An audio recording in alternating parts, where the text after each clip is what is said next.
をつけてください。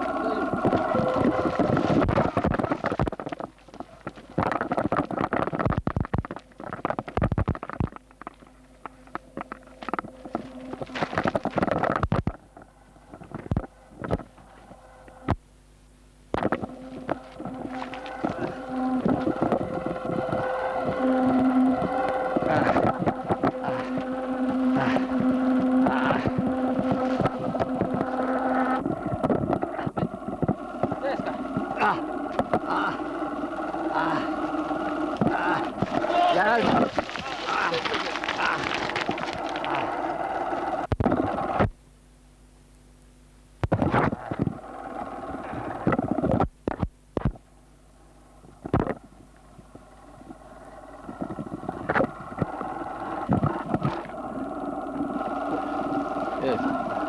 シャッターを止めない。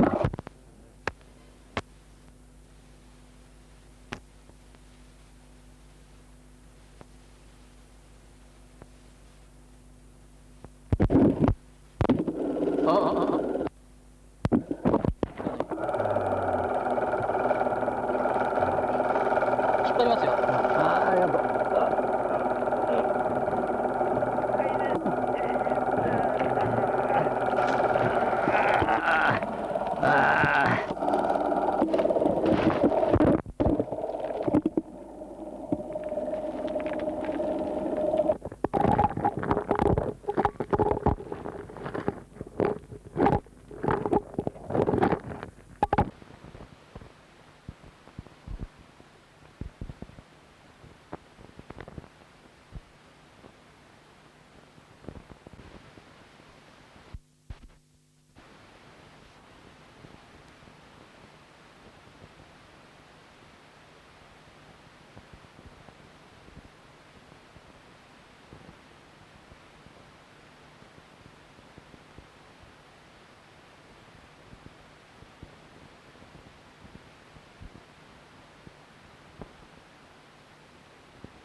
埼玉県で一番面積の広い、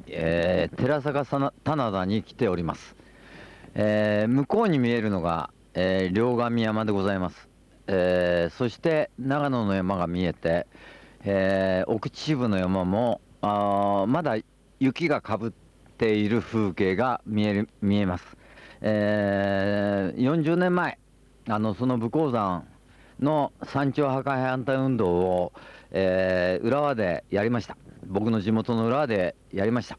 多くの人を集めて、秩父に乗り込もうと思いましたけれども、それは叶いませんでした。そして40年前、僕が武甲山の山頂を破壊することを考えて挫折した結果、このように武甲山はなってしまいました。僕は責任を感じております。そ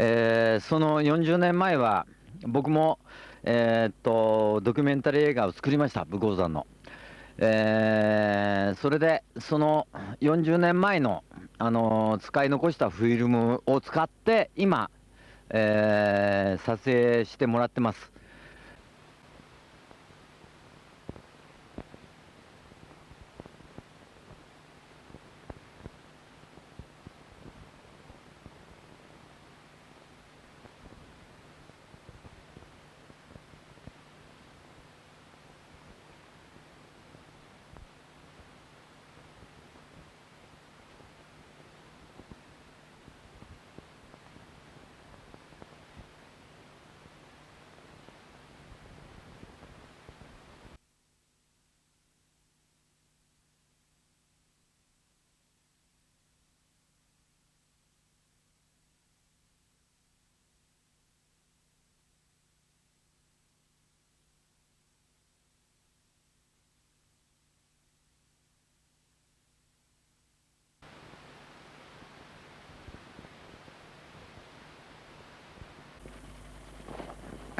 今、油ちゃんが綺麗に咲いてますね。この花で油を取ってたということです。麓ではもう全部花が落ちちゃってるんですけど、さすが1300メートルの山頂付近、油ちゃんは今満開になっております。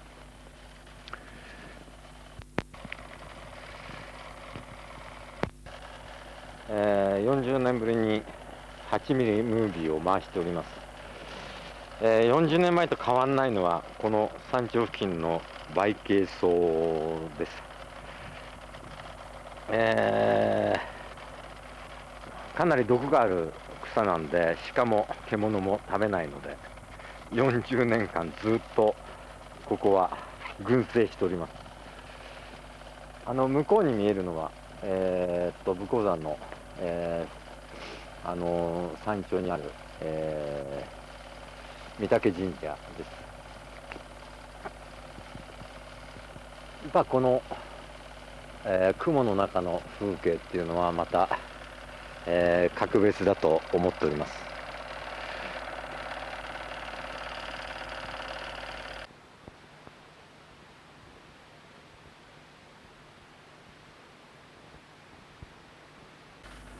この展望板は川口の鋳物工場が作った展望板で、なんと富士山の山頂にある展望板を作った川口の鋳物工場の会社と同じです。で、向こうにあった時はここに1336というのが書かれてあったんですけれども、それが削り取られちゃったの。なんでその昔の履歴を残さないのか。とにかく新しいこの山頂に移された展望板、1336メートルの表示が消されております。どうしてそういうことをするんでしょうか。大切なのはやっぱり履歴だと思ってます。武甲山は昔は1336メートルであったということはぜひ、忘れないようにしたいと思ってます。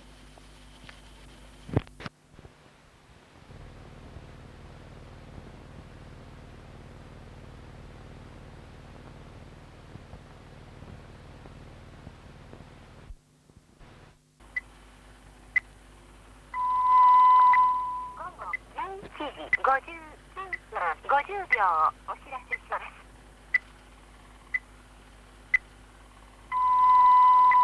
午前0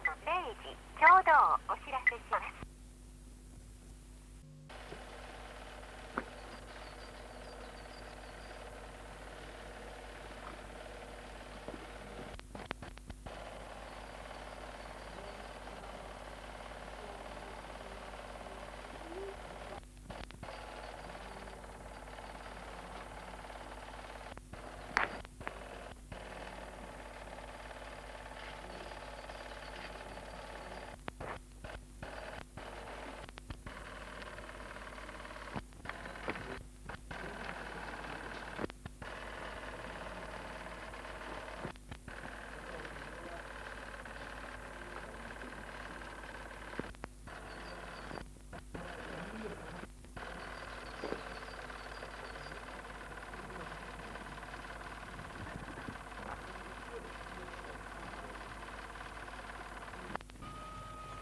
お久しぶりです。どうぞ。関根さん元気かな。最初良くなかったんです。40年間やってます。今年のステッカーで。ぜひご協力。わかりました。はい、ありがとうございます。七つのは今高山どうぞ。一応閉めてくれて、猿が入んない。ほんま一番上まで来る。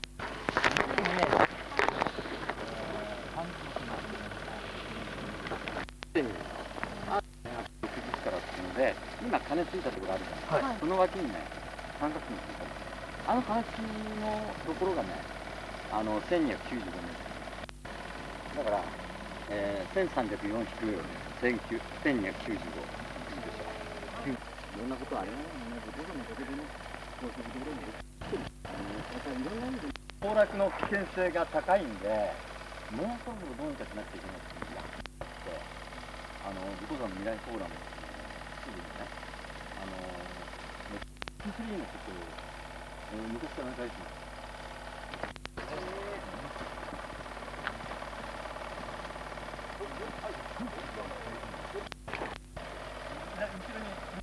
今度に感謝させるよって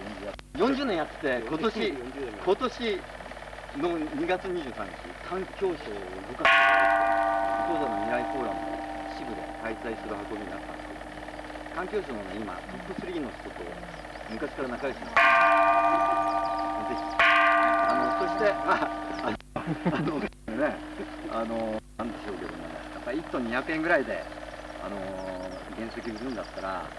もっと別にこう、今度、再生の方に、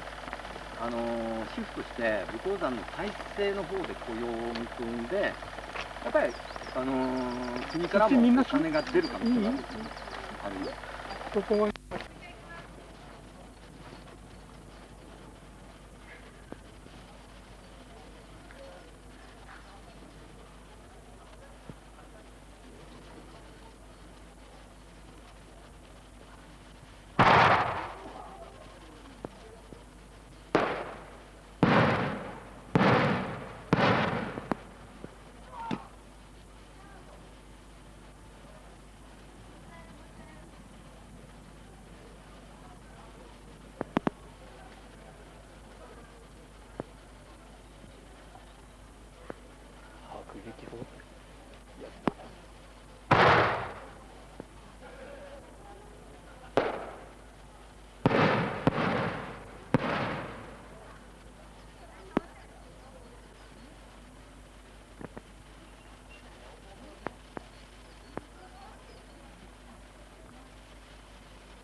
たくさんの人が武甲山の山頂にいましたけど、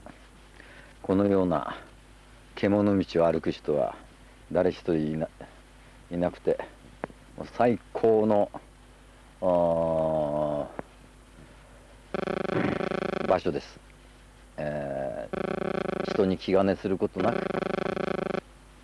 鳥たちと獣たちと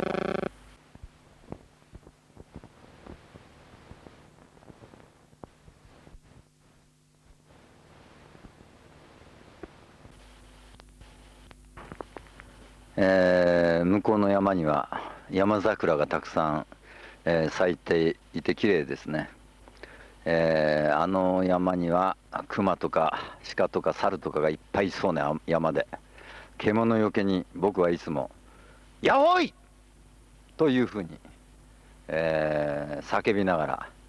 ら、そういう道を歩いております。ここの場所は菅沢の上流の一部です。この地下には水脈があって、それが流れて、表面に出るのはここから、300メートル後だと思います。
40年前に武甲山を守る運動を起こしました。挫折しました。でも40年間やっぱり武甲山のことは捨てられなかったんです。とにかく週に1回去年の5月から武甲山に登って、そして、あと7週間で1年間52週終わります。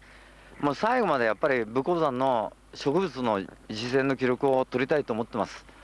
2週間前は遭難騒ぎ起こしてしまって申し訳なかったんですけれども、この先武甲山で僕は死ぬかもしれません。それは覚悟です。覚悟してます。で武甲山で僕が、遭難していなくなったとしても誰も探しに来ないでください。僕は骨となり、そして僕の実は武甲山の他の植物たちの栄養になる。んでそれでまた僕の肉体が栄養になって花が咲いてくれればいいなと思ってます。だから絶対僕が武甲山で死んだとしても探さないでください。お願いします。これは僕の遺言です。今遺言を喋りました。絶対僕の死体を探さないでください。そして、燃やさないでください。僕の死体を武甲山の、栄養にさせてください。そして新たな武甲山の幻の花の養分にさせてください。お願いします。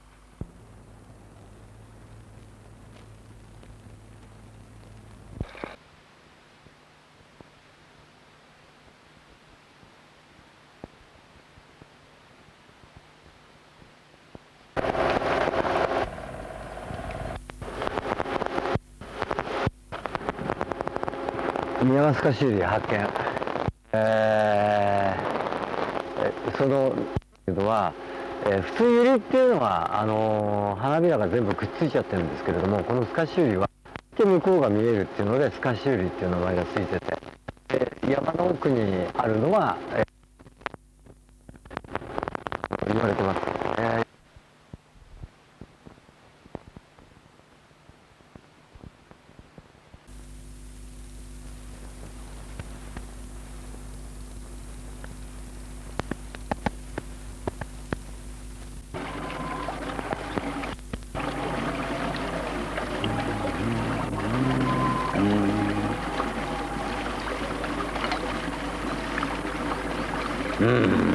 なんかみたいになったりするんだろうなこれ。おっこの黒いおっこの木の種。武甲山の怨霊が今ここに現れた。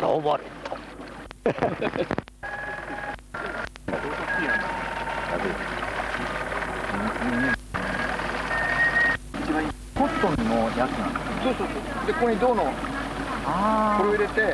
したらこうやって直径を切ってね。それでやってるだけ。さ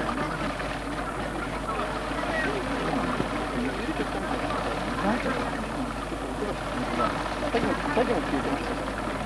やばいかもしれない。逆からやってるからやってるからやってる。誰か入れちゃったのかもしれない。普通はまあ水と油じゃ違いますからね。水の後に落として。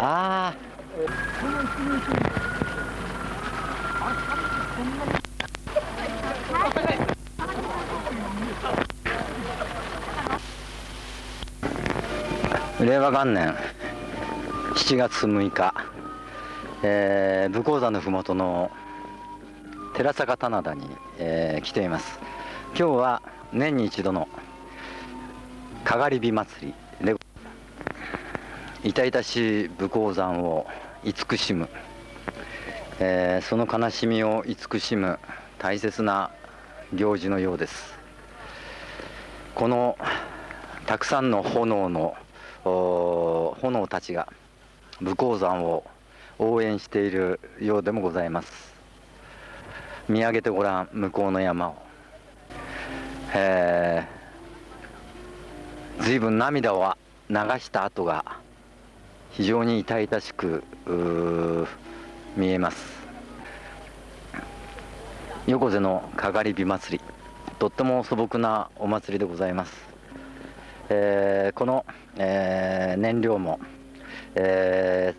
使い古された天ぷら油を使ってるということなんで、非常に、エコ意識が強い横瀬町でございます。今の横瀬町の町長はとっても武甲山を愛する人なんですけれども、セメント会社から株券をたくさんもらい、横瀬町のお偉い人たちはいっぱい株券もらってて、武甲山をうんと破壊して、セメント会社が儲かればたくさん、株でお金が入るということになります。武甲山の元からいる神様を処刑して、それで銭神様を信仰する人たちが増えた。この原理をたどってみると渋沢栄一に、行き着きます。日本の近代、資本主義の父渋沢栄一、彼が武甲山をここまでにしたと断言してもいいぐらいだと僕は思ってます。ひふみよいむなやこともちろらねしきるゆ偽わぬそうたはくめか大江にさりえて飲ますあせ俺け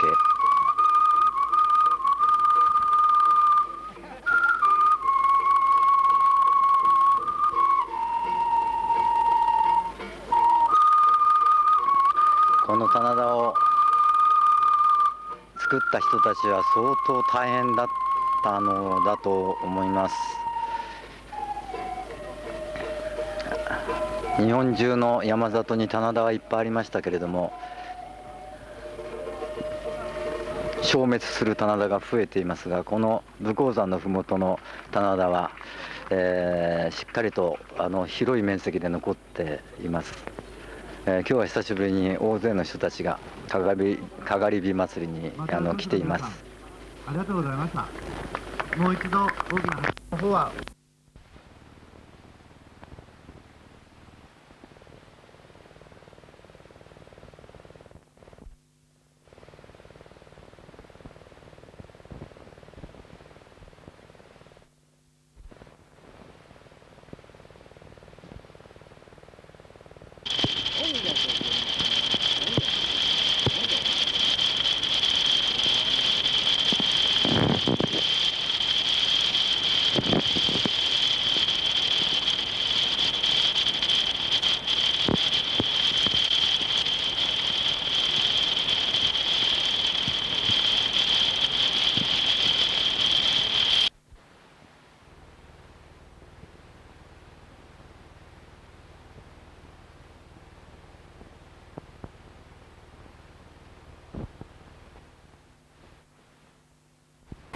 人間が生きていくっていうのはやっぱりとっても辛いことで、思い通りにはいかないことがたくさんあるわけで、思い通りにいかなければ非常にストレスがたまるわけで、江戸時代でも現代でも同じことだったわけで、そのストレスをどうにか、リセットしたいっていうような気持ちでみんなこういう山に登っては、一つお経を唱えたり、修行がてらに山を登り詰めたりしてあるんだと思います。やはり、信仰する気持ちがなければ、独善的に人間はなってしまって、自分さえ良ければいい、人が見てないところでいくら悪いことをしても良いという、そういうような考えに陥ってしまうのでしょう。決して、自分さえ良ければいいなんていう考えは持ってはダメで、やっぱりみんなと共に幸せになるというような考えを持たなければいけない。したがって、武甲山を破壊して金儲けしている人たち、一部の人たちがボロ儲けしてるわけなんだけれども、やはりみんなと共に幸せになるという考え方をそういう人たちが持っていただければ、もう少し、世の中全体良くなっていくのかなというふうに思います。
万物ある天数ヘラクレイテス、今から2300年前の西洋の人が、語った言葉ですが、日本では行く川の流れは絶えずして、よどみに浮かぶ歌方は勝つ木へ勝つ結びてとどまることを知らず、そして、松尾芭蕉、月日は白帯の掛けにして生きこうとしもまた旅人なり、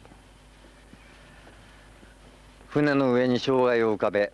馬の口捉えて老いを迎える者は日々旅にして旅を住みかとする。個人の多くも旅にしてるあり、世もいずれの年寄りか変運の風に誘われて漂泊の思いやまず、海浜をさすらえ小園秋、工場の羽奥の雲の古巣を払いてやや年も暮れ、春立てる霞の空に白川の関公園と、そぞろ神の者に好かれて心を狂わせ、道祖神の招きにあいて取るもの手にすかす、桃引きの破れを綴り傘の尾付け替え、三里に給水ゆるより窓島の月まず心にかかりて、住める方は人に譲り山風が別所に移るに、草の友住みかわる夜ぞひなの家、草の友住みかわる夜ぞひなの家、表八区を庵の柱にかけ置く松尾芭蕉奥の園道、変運の風に誘われて武甲山の獣道を歩くアドベンチャー、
またちょっと休みなさい。僕降りてきますよ。ありがとう。ちょっと無理しないで。まだ動きますよね、全然。終わっ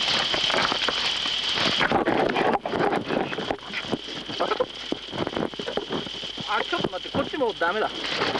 動けないや。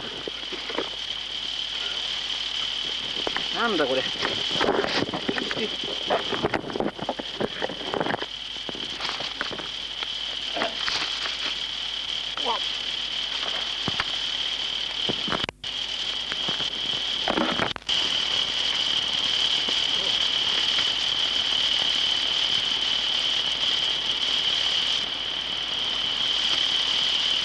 動かない方がいいですよ。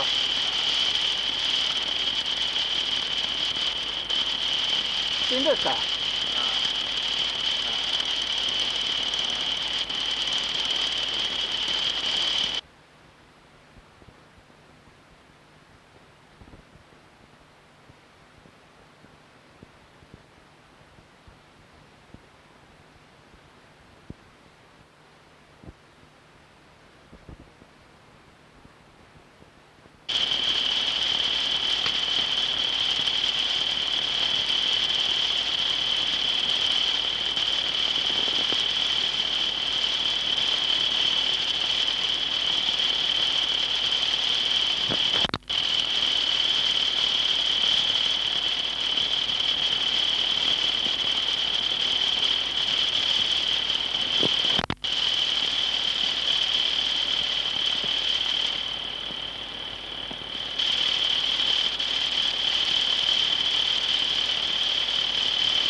3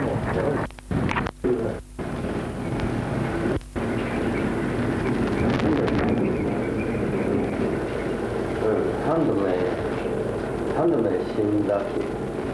順番本3度目死んだ本3度目。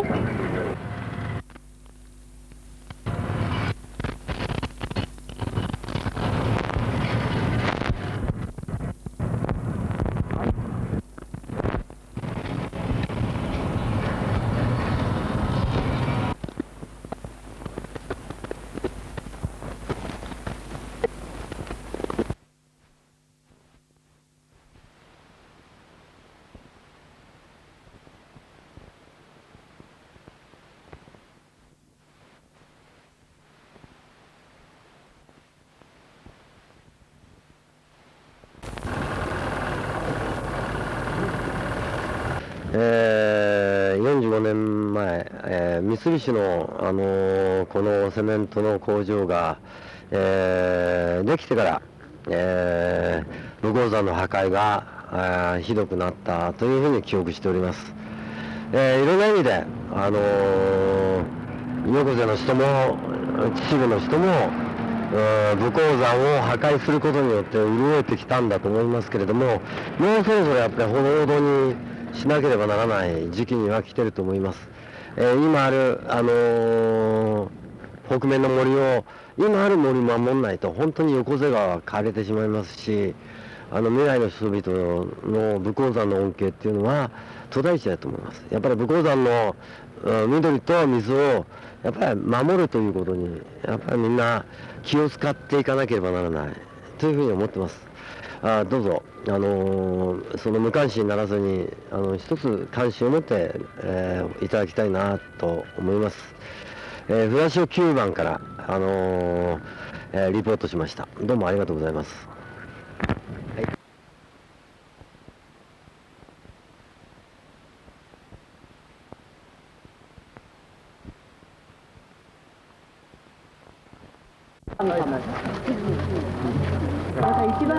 船潮13番次元寺に来てます。薬師如来を祀ってあるお寺なんですけれども、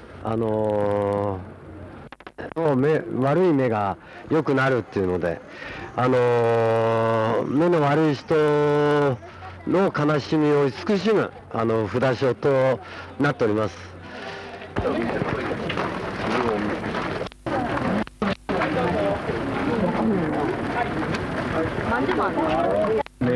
なかなか苦い。生きるものは救われる。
ご苦労なこって。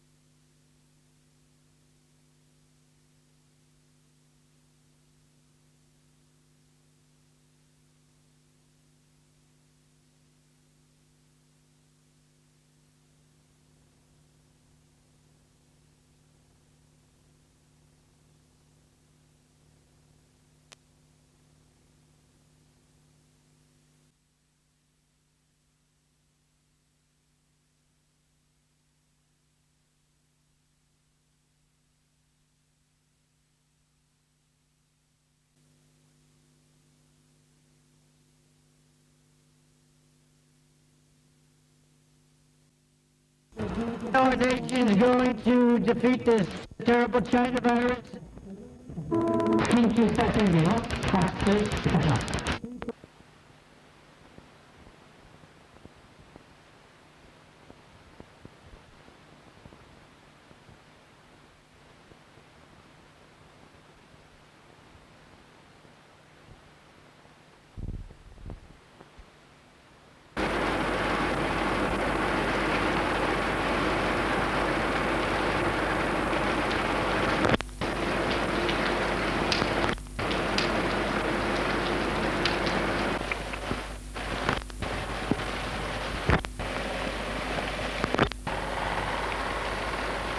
昭和電工はとっても古い、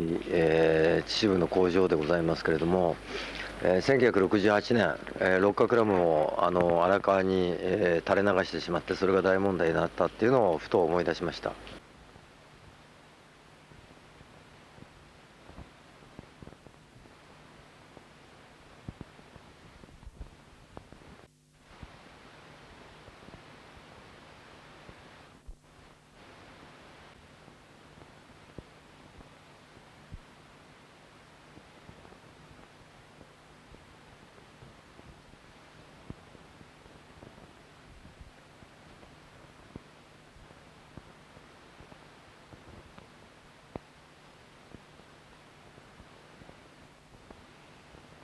その間ね、人は本当に進化してるんだろうか。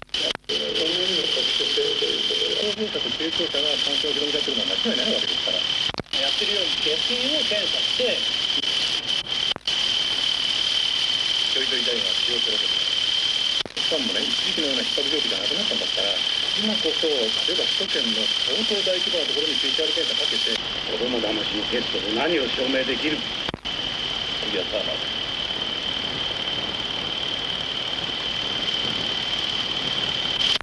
最後ですね。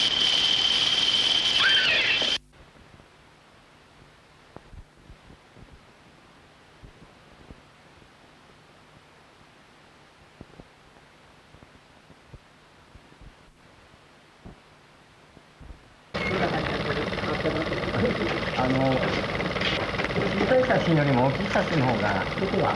お祭りがあったからみんな見てたで。向こうだと溶岩が寄り添うように見えるんですね。学生塾に通わせられる家庭だったらいいですよね。アパート川口でずっと住んでるよりも、秩父の方が長生きでしょ。だって秩父のご老人って若いですもんね。そうだよな、私もご老人なんだけど。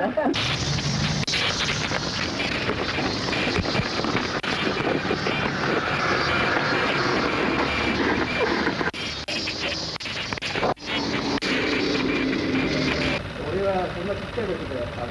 トラックで。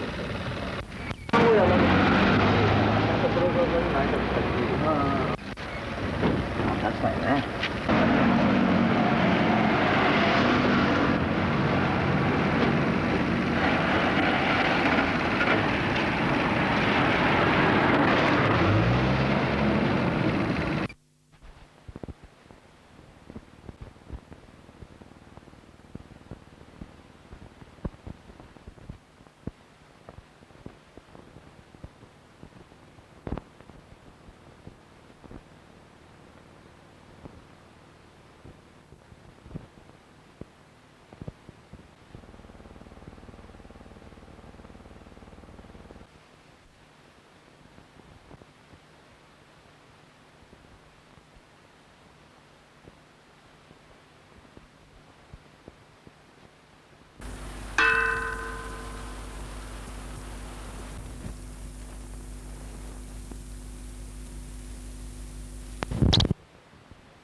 And since the general level of public awareness continues to be so low, I wonder next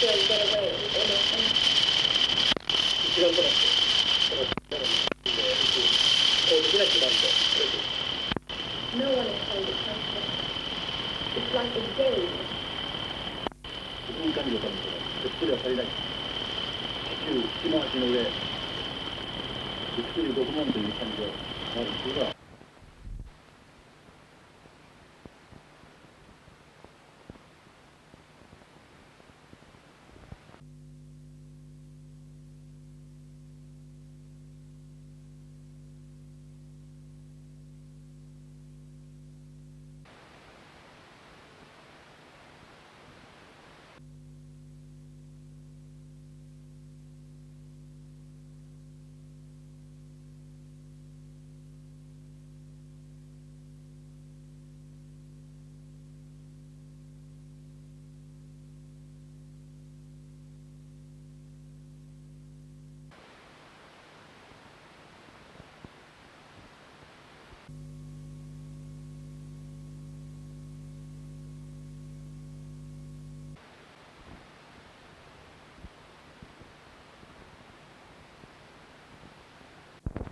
この無残なまでにね、歪小な政治っていうのを目撃して捉えてるんだけども、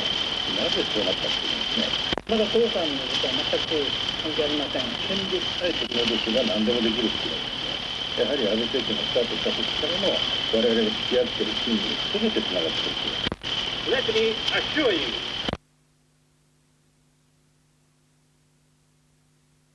日本は生産庁が相変わらず10円超なんていうですね、超というわけのわかんないものをつけてますが、将来不良は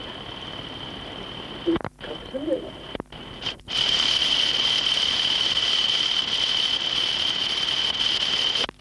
昔の皆さんに申し訳ないんですが、日本で原発をどういう意味で開くってのは、中曽根さんなんですね。ダメだな、止めるどころか新たに再稼働してるんだからどうしようもないよね。まあ2050年までにはやめるなんて言ってるけれども、もっとこう決断っていうか実行を早くしないと、命が危ないよね、みんなのね。だからまるっきりマスコミも騒がないから、ただでさえ危険放射能が漏れてるかも収束してるかも分かんない状態で日中和光に繰り返されてること自体がおっかないっていうか不思議な感じがしますね。そうだよね。だからなんていうのかな、だから科学者の多くがね、まあ本当に原発一度爆発したら手のつきようもないと。だって今の福島原発だってそうじゃん。この前の10年来の大地震、余震っていうことなんだけれども、それでなんだか知らないけれども、水位が下がってまた核爆発が起こりそうだっていうんでね、それで一生懸命窒素を入れるんだけれども圧力が上がんないっていうんだよね。だから漏れてんだよ。でそんなのね一言もマスコミ報道しねえからな。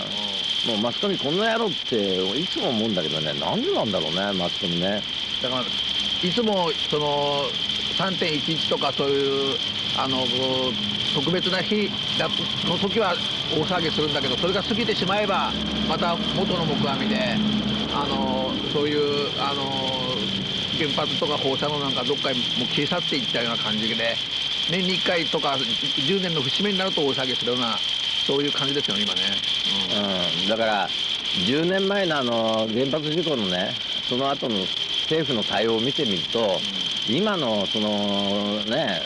コロナの感染症のね、対応の仕方を見てみると同じです。で実はそれって大東亜戦争の時の日本軍の考えとなんかそんなに変わりゃしねえなっていうんでね、何なんだろう、あの人たちの脳みその中は進化してないね。How will you try to answer people about your involvement in the war planning? 私は常に軍事および政治に関しては憲法の上昇に従って行動しただけであります。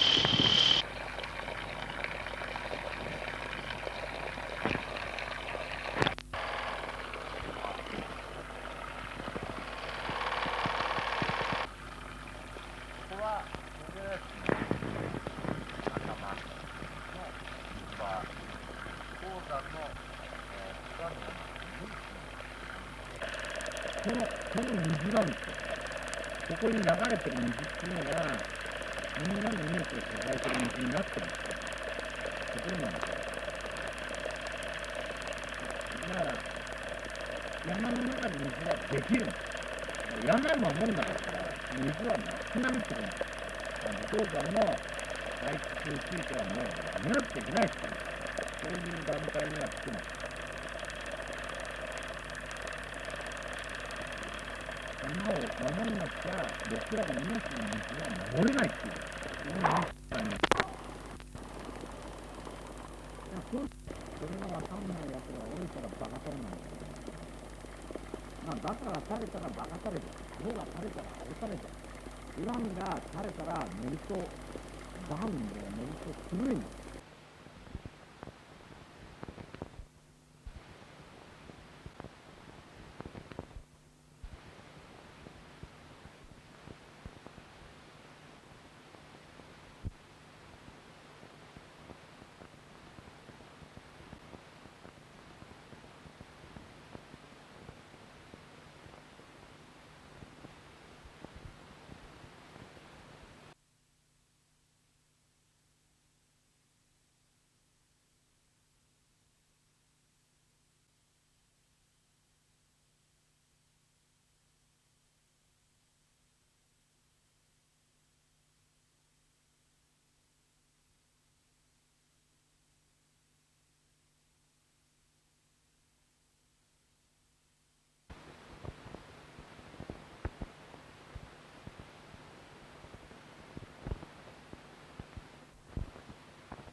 これをやらないと1年が終わらないっていうのは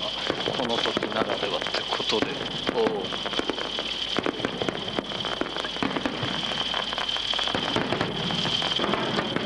賽銭泥棒みたいだなベッドだけだと。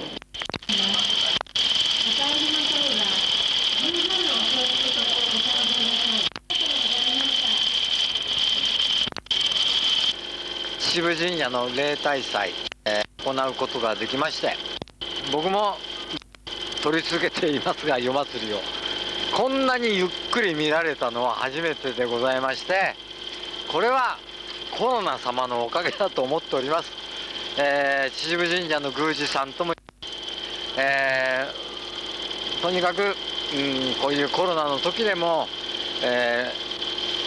生をしっかり行うということ、これがやっぱり大切なお務めであるという、で終わり？おう。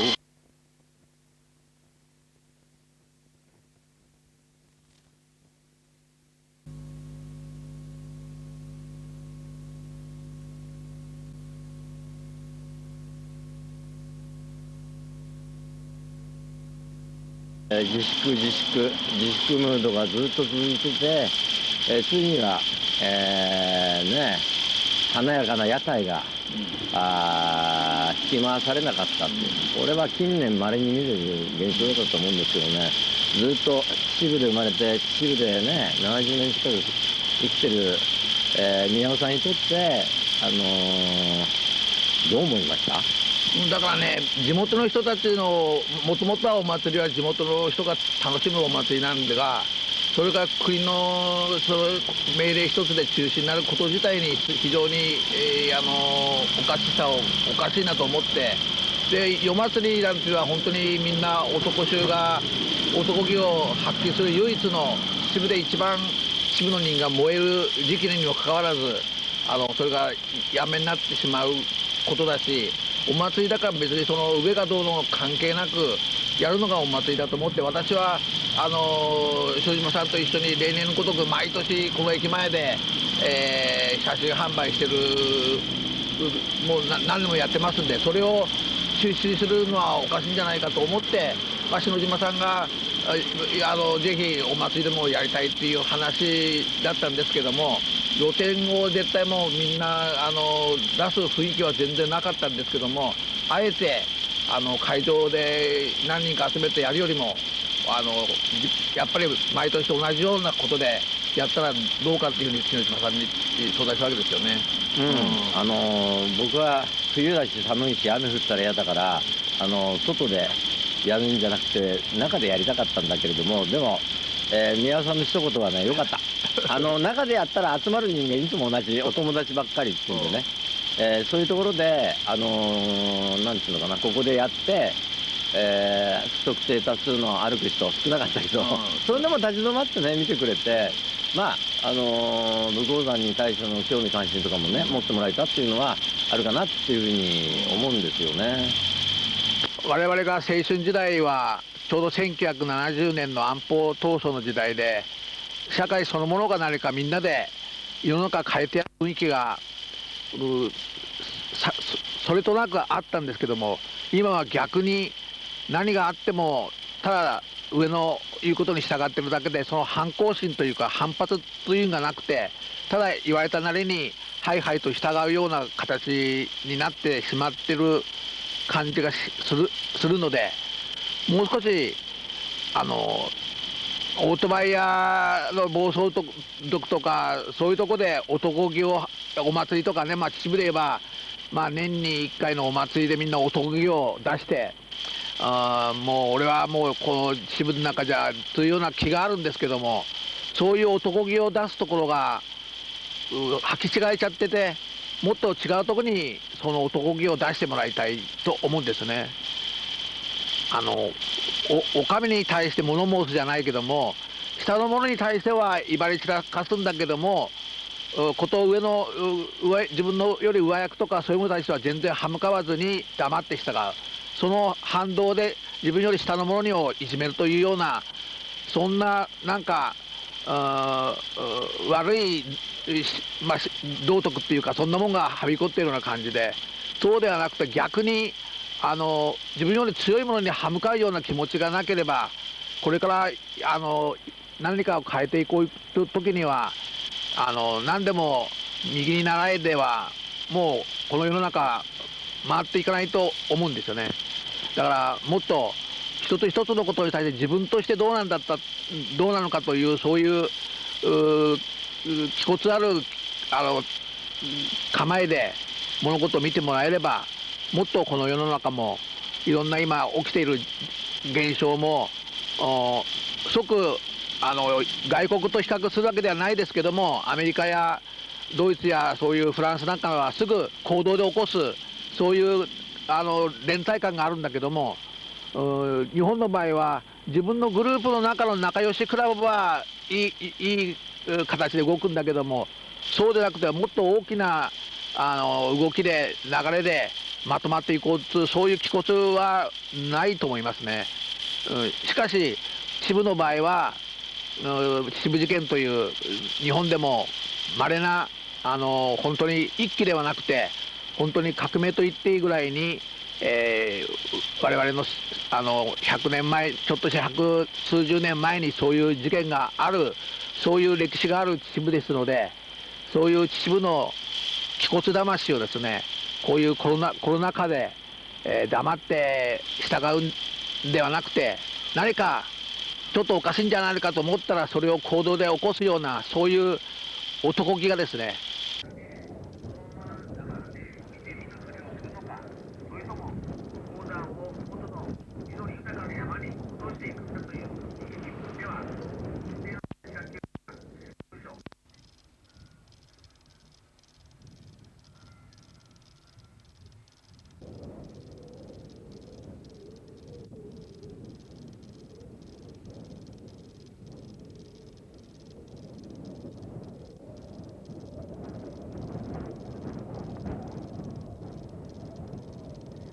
かぶらない。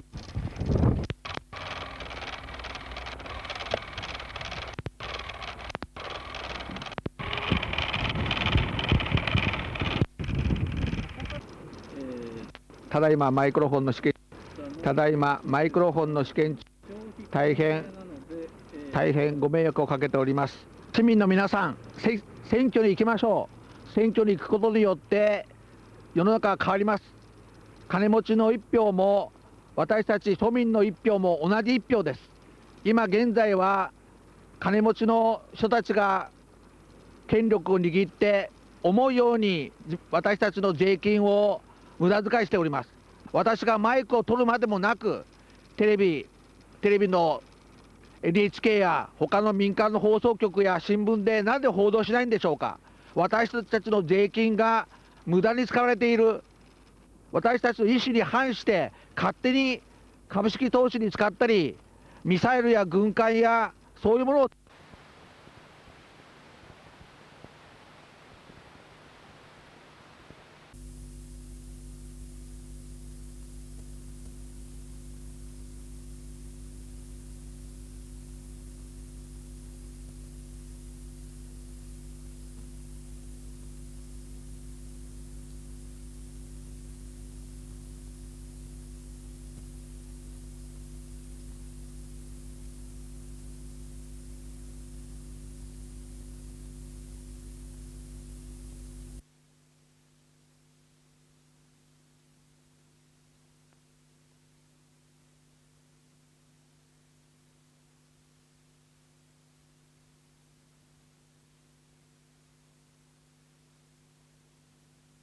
通常の流れは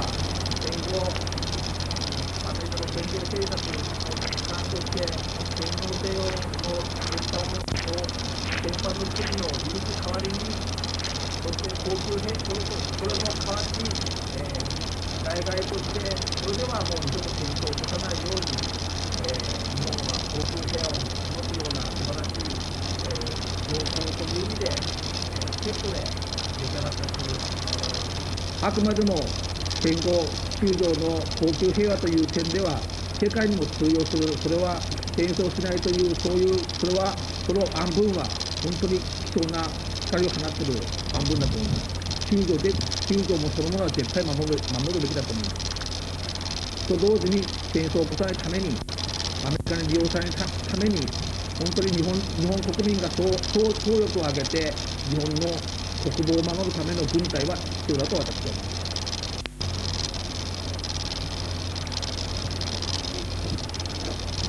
ます。難しいですね。難しいんだよな、そういう意味で。社会となんか中立だからね。だけど全然やられっぱなしで黙って無抵抗でっていうわけにもいかないと思うしね。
ちょうど今から40年前、1979年、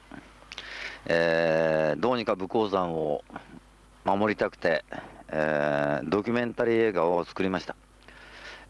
僕が、撮影した場所は昔の山頂、あそこでございます。あそこでございます。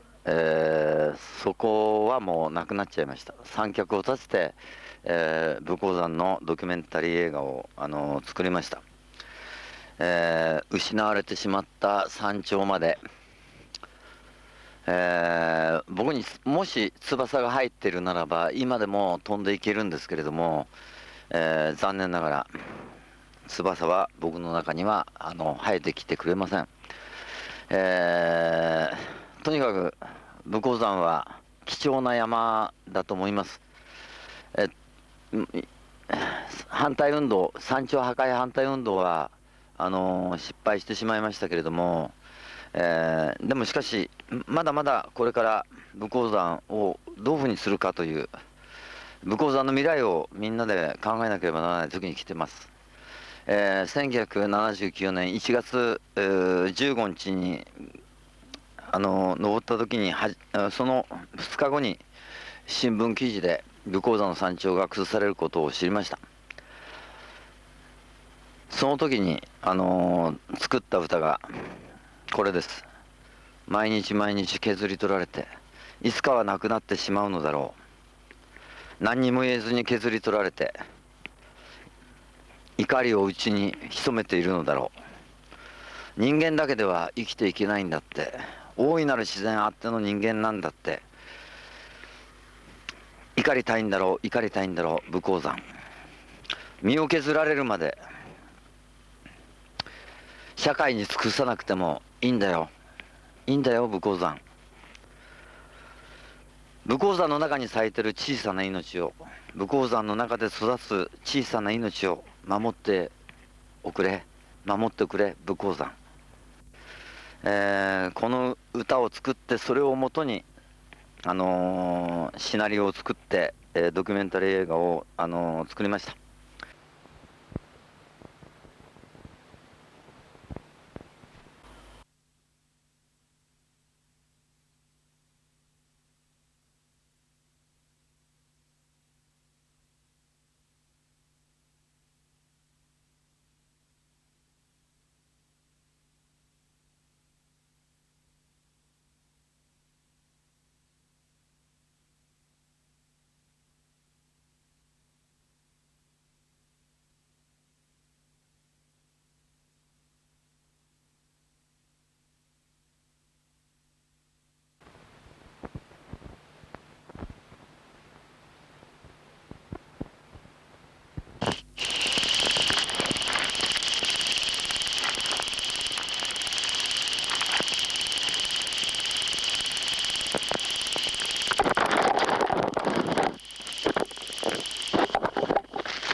武甲山、どうでございました？楽しかった。楽しかった？どこが楽しかった？きつかったけど。どこが楽しかった？何？最後綺麗だった。そうだね。何が楽しかったの？そうですね。まあやっぱ綺麗な景色もそうだったんですけど、まあやっぱでっかいもう埼玉にはじゃあ見れない自然のようなものを見れたの、そういうところが楽しかったですね。ああ、そうですか。どうでした？楽しかったです。どこが楽しかった？どこが？全部です。全部？あ、全部ね。はい。どこが楽しかった？なんだろうな。なんだろう。なんかいつもできないことができて楽しかった。どう？獣道は？獣道すごかった。うん。楽しかったでしょ？楽しかった。龍之介とかはもっと落としたかった。龍之介君何回あれずり落ちましたっけ？まあ20回は落ちましたけど、まあ死にかけたのは8回ぐらいなんで大丈夫でした。あ、そうですか。じゃあどうもどうも。はい。